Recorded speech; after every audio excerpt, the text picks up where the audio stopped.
They're not firing you because you're unqualified. They're firing you because you're Black, female, and they're terrified. Good afternoon, everyone. I'm LeAnne Dolce, pronounced Dolce, like sweet softness whispered in French, and I'm your host of the Soft Girl Era podcast. Today, I want to share something with you that shook me to my core when I sat down with Jacquita Stokes, a woman whose work is reshaping how we understand power, leadership, and the deliberate forces working against Black women in this country.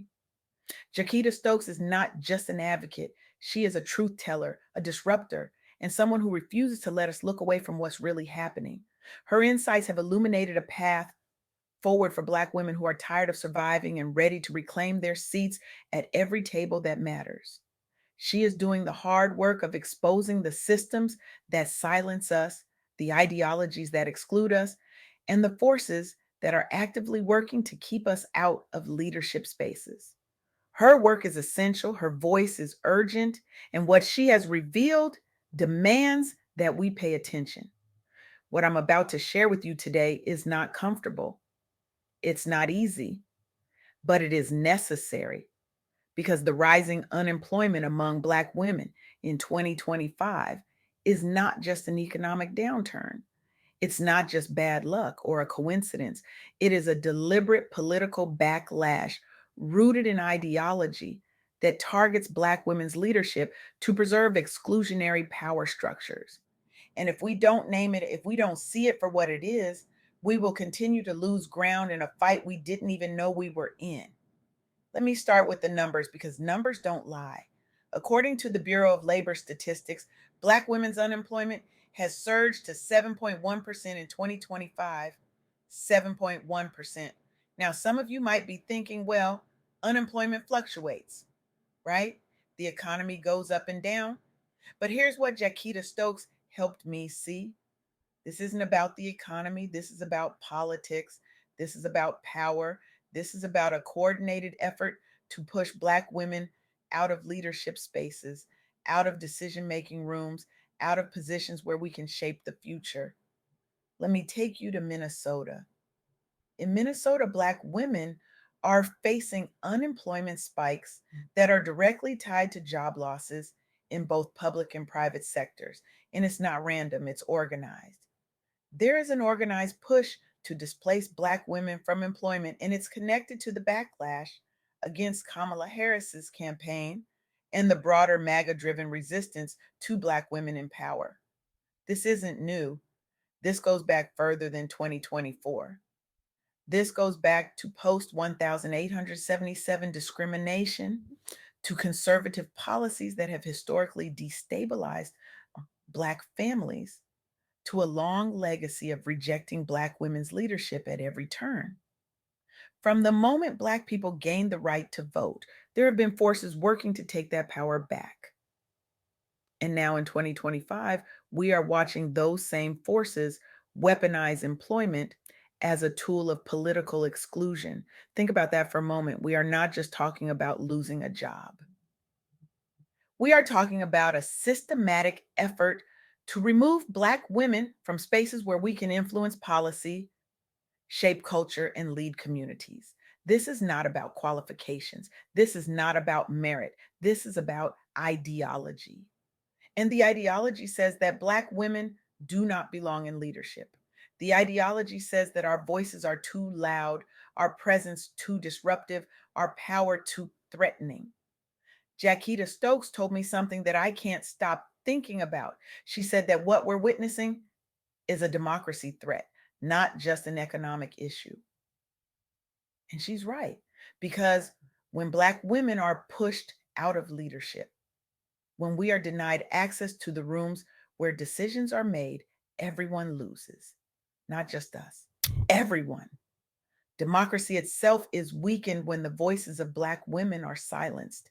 Our exclusion is not just our problem, it is a national crisis. It is a moral failure. It is a betrayal of the very principles this country claims to stand for. But it gets worse. Let's talk about what's happening inside the companies that do hire us. McKinsey tracked a cohort of women of color moving through corporate pipelines. And what they found is devastating. For every 100 men promoted to manager, um, only 74 women of color are promoted.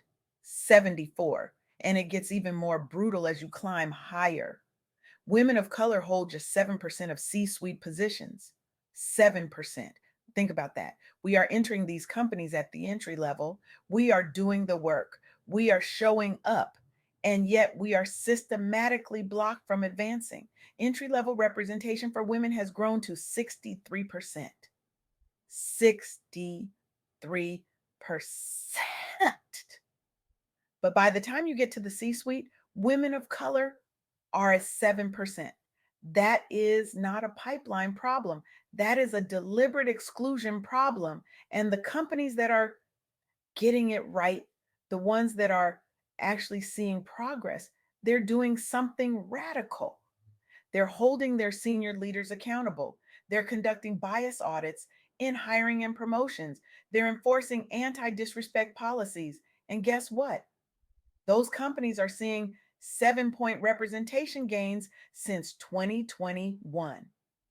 7 points. That's not magic, that's intentionality. That's what happens when you decide that inclusion is not optional, it's essential. That's what happens when you stop pretending that the system is neutral and you start acknowledging that it was built to exclude us. But here's the thing, most companies aren't doing that. Most companies are still operating under the same old systems that were designed to keep us out. And the result? Women of color are stuck at 33% of manager roles, while overall manager representation for women has hit 57%. We are being left behind.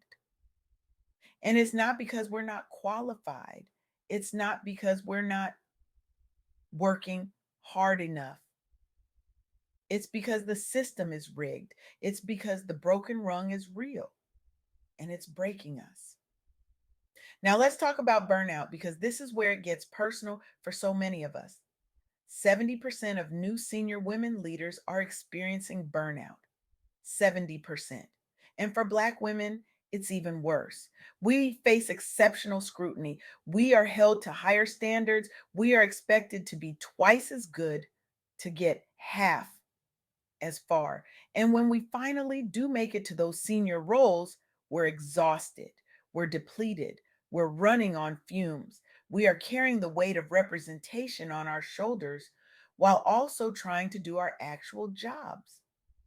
We are navigating bias, microaggressions, and outright discrimination every single day. And then we're told that we're too sensitive. We're told that we're playing the race card. We're told that if we just worked a little harder, if we just smiled a little more, if we just made ourselves a little smaller, maybe then we'd be accepted. And here's what Jacquita Stokes wants us to understand. This burnout is not a personal failing. This is a systemic issue. This is what happens when you are constantly fighting against a system that was never designed for you to win. This is what happens when you are expected to perform miracles with half the resources, half the support, and twice the obstacles. This is what happens when your very presence in a leadership role is treated as a threat rather than an asset. Let me share another example. In the hospitality industry, Black women hold less than 10% of leadership roles, less than 10%. And this is despite the fact that the industry has seen 16% role growth since 2020. So the industry is expanding, but Black women are not benefiting from that expansion. In fact, our share is declining. While the industry grows, we are being pushed out. And when researchers looked into why this is happening, they found that only 46% of firms in the hospitality sector prioritize the advancement of women of color. 46%. That means more than half of these companies are not even trying, they're not even pretending to care. And the result is that Black women are looking at these industries and saying, you know what? If you won't make space for me, I'll make my own space. And that's exactly what's happening. Black women are pivoting to entrepreneurship. We're starting our own businesses, we're creating our own tables. But here's the question I want to leave you with today. Why should we have to? Why should Black women have to leave corporate America? Leave traditional industries, leave the spaces where decisions are made just to find respect and opportunity.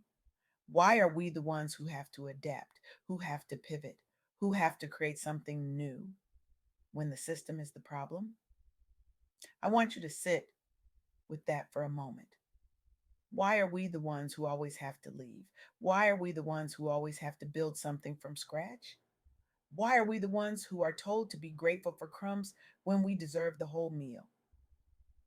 Jacquita Stokes believes, and I believe, that we deserve better. We deserve to be in those rooms. We deserve to have our voices heard.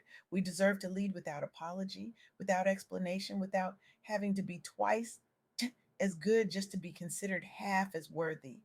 And here's what I need you to hear: this is not just about corporate America. This is not just about unemployment numbers or promotion rates. This is about our democracy. This is about our future. This is about whether we are going to allow a political ideology to determine who gets to lead and who gets left behind. Because make no mistake, when Black women are excluded from leadership, when we are pushed out of decision making spaces, when we are denied the opportunity to shape the future, everyone suffers. Our communities suffer. Our families suffer. Our economy suffers. Our democracy suffers. The innovation we bring, the perspectives we offer, the solutions we create, all of that is lost when we are kept out. And the cost of that loss is incalculable. So, what do we do? How do we fight back? How do we reclaim our seats at the table? First, we name it. We call it what it is. This is not economics. This is politics. This is ideology. This is a deliberate effort to exclude Black women from power. And we refuse to be silent about it. We refuse to pretend that this is normal. We refuse to accept the narrative that we are not qualified, not ready, not enough. Second, we invest in each other. We support Black women owned businesses. We mentor the next generation of Black women leaders. We create networks and systems of support that allow us to thrive, even when the traditional systems are designed to make us fail. We lift as we climb. We refuse to be the only one in the room. We bring our sisters with us. Third, we hold companies accountable.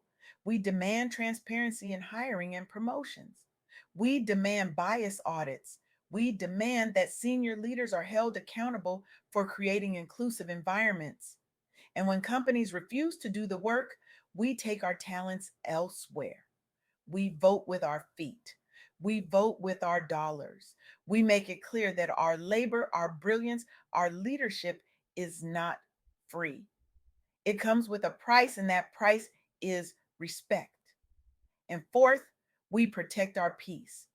Because here's the truth, sis: you cannot pour from an empty cup. You cannot lead if you are burned out. You cannot fight for justice if you are depleted. So, we rest. We set boundaries. We say no without guilt. We prioritize our own well being not as a luxury, but as a necessity. This is what the soft girl era is all about. It's about unlearning survival mode, it's about reclaiming softness, rest, and joy. It's about recognizing that strength is not about how much you can endure. Strength is about knowing when to put the cape down. Jacquita Stokes is doing the work of exposing these systems, of shining a light on the forces that are working against us. And her work is essential because we cannot fight what we cannot see. We cannot dismantle what we do not name. She is giving us the language, the data, the evidence we need to fight back. And now it's up to us to use it. So here's my challenge to you today. I want you to ask yourself, what am I willing to do to reclaim my seat at the table? What am I willing to do to expose and dismantle the political forces blocking Black women's rise? What am I willing to do to invest in my own leadership and in the leadership of my sisters? because this is not theoretical, this is not abstract, this is happening right now. And we are the ones who have the power to stop it. I want you to commit to one action today, just one. Maybe it's supporting a Black woman owned business. Maybe it's mentoring a young Black woman who's just starting her career. Maybe it's speaking up the next time you see a Black woman being overlooked for a promotion. Maybe it's demanding that your company conduct a bias audit. Maybe it's simply resting, taking a day off, setting a boundary, protecting your peace. Whatever it is, do it. Do it today. Do it without apology. Do it without explanation because the world needs you. Your community needs you. Your sisters need you. And you deserve to lead without apology, without explanation, without having to fight for every inch of ground. You deserve to be seen. You deserve to be heard. You deserve to be valued. And you deserve to win. This is not just about surviving. This is about thriving. This is about building a world where Black women can lead, where our voices are centered, where our power is celebrated. This is about creating a democracy that actually includes us. This is about refusing to accept anything less than full equality, full respect, full humanity. So I'm asking you today, will you do it? Will you lead? Will you invest? Will you refuse to be silent? Will you stand with your sisters? Will you fight for a world where Black women are not just included, but celebrated? Will you commit to exposing the forces that are working against us and building the systems that will support us? Because this is our time, this is our moment. And we will not be denied. We will not be pushed out. We will not be silenced. We will rise. We will lead. And we will win. Now go. Go and do the work. Go and be the leader you were born to be. Go and invest in yourself and your sisters. Go and refuse to accept anything less than what you deserve. Go and change the world because that's what Black women do. We change the world, and it's time the world recognized that.